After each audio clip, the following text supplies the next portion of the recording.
Hello, boys and girls, ladies and gentlemen. Welcome back. Welcome back. I am in a very great mood. Wuthering Waves is coming out in like 2 days, as of recording, in about 2 days, and I cannot be more hyped. And I wanted to make this video to express some thoughts on the current state of the gacha space because of Wuthering Waves. And I feel like Wuthering Waves has created a bigger rift in the gacha space than honestly than I predicted. Because I assumed, genuinely, I assumed that like Wuthering Waves wasn't gonna affect Hoyoverse in any way, shape, or form. And the way Hoyoverse is acting right now, from like Wuthering Waves' imminent release, it really looks like Hoyoverse is shitting their pants with Wuthering Waves. And I don't know what's going on behind the scenes, but like I genuinely feel like Hoyoverse might be overreacting, or I mean I don't know what's going on behind the scenes, but I feel like Hoyoverse might be overreacting, or maybe we're missing something, because Hoyoverse has, okay, maybe not Hoyoverse, Genshin Impact, right? Because this is between Wuthering Waves and Genshin Impact, right? So Genshin Impact has one of the best slash worst assets I've seen in gaming, right? And that is, Genshin Impact has the most dedicated fan base in the worst possible way. Let me explain what I mean, right? Because Genshin Impact, right, they're in a very, very, very, very, very bad game state as of right now, right? And I want to put this in perspective to really show what I mean by this. Because it's worse than you might think. Because you have to understand something. Hoyoverse, Genshin Impact alone, let's not even include Honkai Star, Genshin Impact alone has accrued close to $500 million in the last half a year, right? And we have to take into consideration, right? Version 4.3, 4.4, 4.5, and 4.6. I am going to include 4.6. I know 4.6 isn't done as of recording this, but nothing's happening 4.6 either way. So I'm including 4.6 in this. That is 4 patches, all 6 weeks long. That is 6 fucking months of absolutely nothing going on in this game. And every patch has accrued at least bare minimum $30 to $40 million. Every patch. $30 to $40 million every patch. And then 4.6, they made like over $100 million from Arlecchino alone. Like from Arlecchino. By now, they probably accrued way more. They probably accrued more than 120. I'd be surprised if it's not more than 120 at this point. We'll find out at the end of May, but it has to be at least more than 120 from 4.6 alone, right? And this is all from a game state where there's nothing to do in the game. So, right, money was the saying that everyone knows is, right? Money talks. Money's the power, right?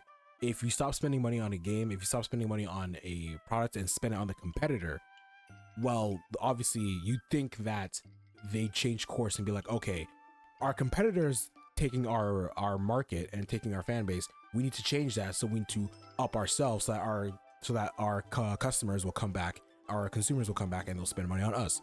You'd think that'd be the normal thought process. But I genuinely feel like the way Hoyoverse, or I keep saying Hoyoverse, Genshin Impact specifically, the community itself, the way they fund this game when there's nothing to do, they have no incentive to try. Even with Wuthering Waves, I understand Wuthering Waves will cause a massive rift and it will cause like a lot of people to stop playing Genshin. But you have to understand, Wuthering Waves is still a gacha game. So there's going to be points in time, like it's still going to be the type of game where you're going to play it like for like 10 minutes. Like, okay, for the first 2 weeks, we're going to play it a lot. I'm going to play like 24 hours straight when the game comes out. But for the first 2 weeks, everyone's going to play the fuck out of it and then complete all the content. And then it's going to go to the normal cycle of a gacha game where you play it for like 10, 15 minutes, maybe half an hour to an hour every day, and then you go play something else. So even with people still playing Wuthering Waves, people are still going to play Genshin Impact and then Zenless Zone Zero whenever that comes out. So I don't think this is going to drive away as many people as we may think for Genshin Impact, because the people who play Genshin Impact, like the people who are still playing Genshin Impact, still love Genshin Impact, are still gonna play Genshin Impact whether like even with Wuthering Waves coming out. And like the people that Wuthering Waves are attracting are already people who don't want to play Genshin Impact or have already stopped playing Genshin Impact. Because even me myself, I critique the fuck out of Genshin Impact. I say all the time that the game is in a horrid state. I shit on the devs. I say, hey, the devs need to fix their game and do something about it. But you know, call me a hypocrite, but I still like playing the game every now and again. Like, I still the Spiral Abyss, don't get me wrong, Spiral Abyss has its issues, but you know, I still have fun in the Spiral Abyss when I put my own twist on it and I do stuff in it, right? I still enjoy the Spiral Abyss a little bit, you know. And I'm using myself as an example, I'm still gonna play Genshin Impact when Wuthering Waves comes out. I'm gonna play Wuthering Waves more, don't get me wrong, I'm gonna play Wuthering Waves a lot more, but I'm still going to be playing Genshin Impact in between. I'm not going to spend I'm probably not going to spend that much money on Genshin. I might not spend money at all. But that's just the mindset that I'm trying to like portray to understand, where it's like the people who are still playing Genshin Impact, even in this horrid game state, and still defend Genshin Impact in this horrid game state, are either not going to play Wuthering Waves or just going to play Genshin Impact in between. So the way I see it, right, because of the gacha game where you play on and off, in the long run, I don't think it'll have that big of that massive big an effect. I might be stupid, and don't be wrong, Wuthering Waves is definitely gonna affect more than just Genshin Impact. I think Wuthering Waves is gonna affect the gacha space entirely. It's not gonna just affect the Genshin Impact, but it's just because of the way the Genshin Impact community is and how fucking like how much Stockholm syndrome they have for this game, where even though the devs of Genshin Impact take a hot, disgusting, wet shit in the mouths of the people that play this game, and then these Genshin Impact stands will slurp it up like it's some fucking cup noodles. It's mind-boggling to me. That is an asset that is unfathomable, because now they have no incentive to put more effort into the game or to spend more money on the game, when they can just do the bare minimum and still accrue $40 million every month. Like, that's what I mean. So I feel like even though Hoyoverse is by the looks of it, Hoyoverse is shitting their pants with Wuthering Waves. Obviously, once again, I'm not seeing anything in the background. Maybe I'm wrong. Actually, no, it might be more than I'm wrong, but it's just from what I've seen, right, and how the community acts, and how like how desperate people are to fund this game when there's nothing to do in this game. It really shows that, like, the goodwill that people have for this game, that let's be real, Genshin Impact doesn't really deserve goodwill, because you have to remember, goodwill is a tangible asset.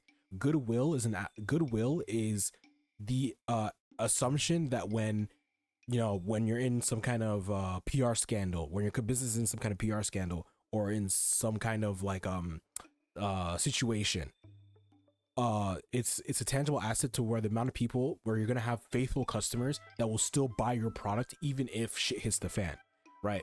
So that goodwill, the goodwill that people have for Genshin Impact, it is surprisingly high. It is demonically high. It's weird.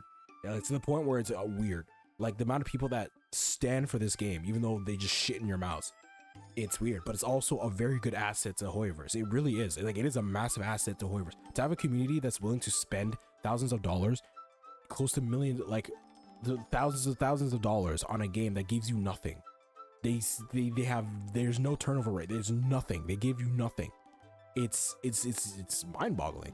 So it really, like, that in and of itself, like the level of I don't want to say faith, because it's not faith, the level of obsession that a lot of these Genshin stats have for this game, it really will keep this game afloat.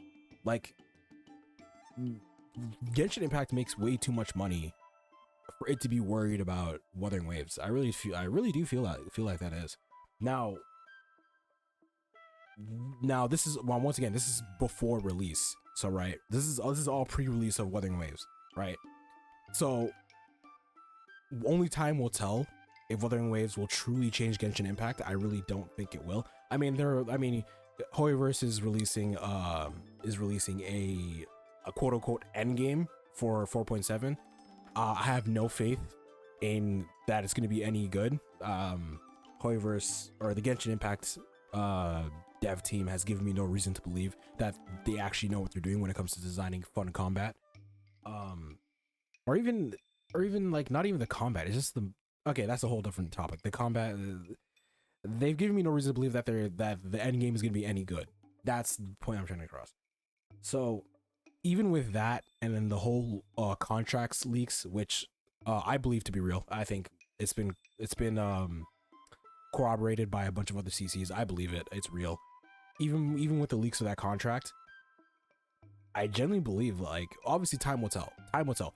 After like 1.0, 1.1, 1.0, we'll really be able to tell if Wuthering Waves will really like fuck Genshin. If like Genshin's revenue starts to drop while Wuthering Waves revenue skyrockets. I think that we'll really know then. This is all just like conjecture. This is not me being like, oh, I know for a fact. This is all just conjecture. So we'll only know for sure after like 1.0, 1.1, and like, you know, how people take in the game after they've passed through the honeymoon phase. Because the honeymoon phase for a gacha game it's neurotic. It's actually ecstatic because they give you so much shit. I just finished the live stream. They're giving us like 2 guaranteed 5 stars, a guaranteed weapon, a 4-star. They're giving you a lot of shit. So the honeymoon phase for gacha games is like it's love goggles multiplied by cancer. So it's insane. So I'd say after we pass the honeymoon phase into like maybe 1.1, maybe a little bit into 1.1, then we'll know for sure how people truly like take the game and like how they compare it to Genshin. I feel like by then we'll have a good idea. But as of right now, I wouldn't like good faith into it, because it might, the people's reactions and like the money might be a little bit inflated because it's the launch, right? It's the launch. So I'd say after 1.1, I will probably have like a very good idea. But that's just my opinion. Once again, none of this is like fact. I'm not out here saying like, oh, Wuthering Waves, or not Wuthering Waves, Hoyoverse should not be shitting their pants. I think Wuthering Waves is a very good competitor. It's just the community of Genshin in and of itself and how much they're willing to spend on a game that gives them nothing leads me to believe that Wuthering Waves might not make as big as a dent as I think, but we'll only know for sure after the game is released, because this is pre-release. But that's just my opinion.